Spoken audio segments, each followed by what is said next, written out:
Hello friends, कैसे हैं। मैं हूँ मीना। हमारे यूट्यूब चैनल पे आप सभी का स्वागत है। आज मैं बहुत ही प्यारा कहारवा गीत सुनाने जा रही हूँ। कैसा लगे कमेंट में ज़रूर बताइएगा।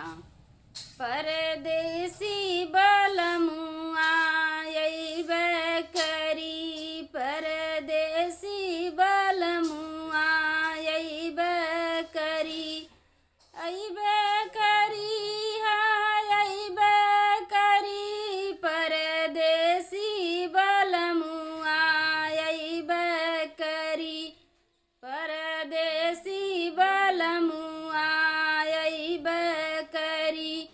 चारि महीना जाड़ा के दिनवा, चारि महीना जाड़ा के दिनवा, हर ललकी रजैया ओढ़इबे करी, परदेसी बलमुआ अइबे करी, परदेसी बलमुआ अइबे करी।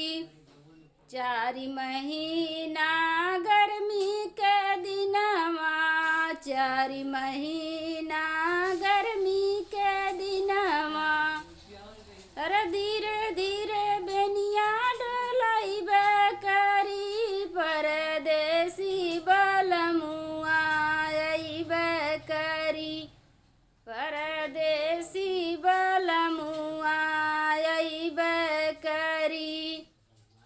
चारि महीना